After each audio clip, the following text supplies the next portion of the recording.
আসসালামু আলাইকুম। আমি আবুল কালাম আজাদ। সবাইকে শুভেচ্ছা এবং স্বাগতম জানাচ্ছি।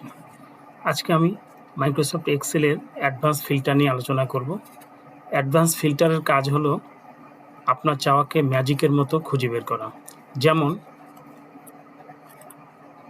এই ডাটা থেকে আমার চাওয়াটা হলো যারা বিকম পাস করেছেন তাদের তথ্য চাচ্ছি, যারা ক্যাশিয়ার রয়েছেন তাদের তথ্য চাচ্ছি, যারা ব্রাঞ্চ অ্যাকাউন্টস অফিসার রয়েছেন তাদের তথ্য চাচ্ছি, যাদের জেলা বরিশাল তাদের তথ্য চাচ্ছি এবং যারা ৩১/১২/২০২০ পরে যোগদান করেছেন তাদের তথ্য চাচ্ছি। আমি শুরু করি। তো আরেকটা কথা বলে নেওয়া ভালো যে আমি কিন্তু এই শীটেই এই তথ্যগুলো বের করতে পারি, কিন্তু কাজের সুবিধার্থে সংরক্ষণের জন্য আমরা এটাকে অন্য শীটে নিয়ে যাব। এটা হলো আমার মেইন শীট, আপনারা দেখতে পাচ্ছেন। তো প্রথমে আমি যারা বিকম পাস করেছেন অথবা MBA পাস করেছেন, আমি এখানে বিকম যারা পাস করেছেন তাদের তথ্যটি বের করব। তো এই কাজটা করতে গেলে প্রথমে কোথায় যাব, ডাটাতে যেতে হবে। ডাটা থেকে অ্যাডভান্স ফিল্টার, অ্যাডভান্স থেকে কী করবো, এই যে copy to another location, list range হলো আমার মেইন ডাটা। তো আমি এখান থেকে শিফট কন্ট্রোল রাইট অ্যারো এবং ডাউন অ্যারো, লিস্ট রেঞ্জটা হয়ে গেল। এবার ক্রাইটেরিয়া রেঞ্জ হলো আমি মেইন ডাটায় যাচ্ছি, মেইন ডাটা থেকে এই যে কোয়ালিফিকেশন বিকম, আচ্ছা। আর কপি টু যেখানে আমি রাখতে চাচ্ছি এখানে আমি কার্সর রাখবো, এই যে এখানে আমি রাখতে চাচ্ছি, আমি এখানে ওকে দিচ্ছি, দেখেন অটোমেটিক চলে আসছে। আমরা যারা বিকম তাদের তথ্যটা কিন্তু অলরেডি পেয়ে গিয়েছি, যারা বিকম পাস করেছেন।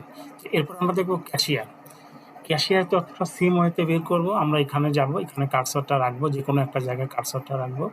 তারপরে অ্যাডভান্সে যাব, অ্যাডভান্স থেকে copy to another location, list রেঞ্জে গেলে আমার মেইন ডাটা যেতে হবে। এটাকে আমি সিলেক্ট করব, সিলেক্ট করার পরে ক্রাইটেরিয়া রেঞ্জ হলো মেইন ডাটায় যাব, মেইন ডাটা থেকে এই যে ডিজিগনেশন ক্যাশিয়ার খুঁজে বের করব। এরপরে কপি টু কোথায় রাখতে চাচ্ছি মাঝখানে ক্লিক করে যেখানে রাখতে চাচ্ছি সেখানে কার্সরটা রেখে আমি যদি ওকে দিই, দেখেন চলে আসবে। ওকে, এরপর আমি BO ফরিদপুর, যারা ফরিদপুরের ব্রাঞ্চ অ্যাকাউন্টস অফিসার রয়েছেন তাদেরকে খুঁজে বের করব। এই কাজটা করতে গেলে আমাকে অ্যানাদার শিটে এসে কার্সরটা রাখবো, আবার অ্যাডভান্সে যাব, অ্যাডভান্স থেকে copy to another location, list range হবে আমার মেইন ডাটা। আমি মেইন ডাটা যাচ্ছি, মেইন ডাটা সিলেক্ট করার পরে ক্রাইটেরিয়া রেঞ্জ এখন কী চাচ্ছি আমি, এখন আমি ডিজিগনেশন উপজেলা এই যে সিলেক্ট করলাম।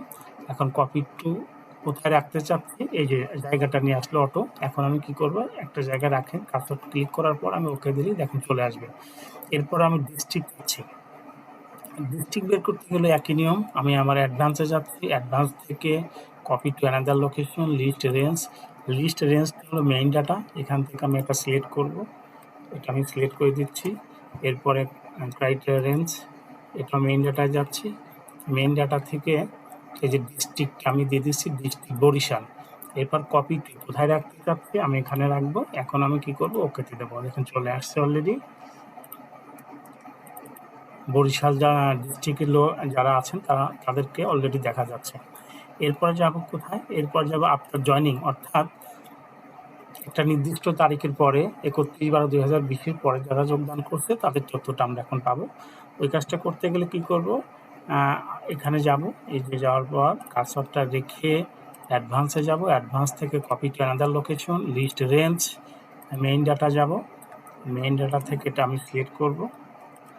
এটা সিলেক্ট করার পর রেঞ্জটা কি হবে, এটা মেইন ডাটায় যাব, মেইন ডাটা থেকে এই যে এটাকে আমি এটা সিলেক্ট করে দিচ্ছি। এরপর কপি টু কোথায় রাখতে চাচ্ছি, আমি এখানে রাখতে চাচ্ছি, ক্লিক করবেন, ওকে দিলে ওকে, দেখেন সবই চলে আসছে।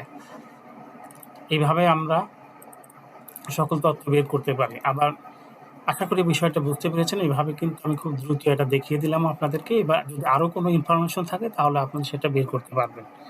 তো আশা করি আপনারা এটা বুঝতে পেরেছেন। প্রত্যেকটি বিষয় কিন্তু দেখানো যাচ্ছে, মানে একটা মেইন ডাটা আর পরে প্রত্যেকটি বিষয় আমি আলাদাভাবে দেখানোর চেষ্টা করেছি। আশা করি বিষয়টা বুঝতে পেরেছেন। আমার সাথে থাকার জন্য আপনাদেরকে অসংখ্য ধন্যবাদ।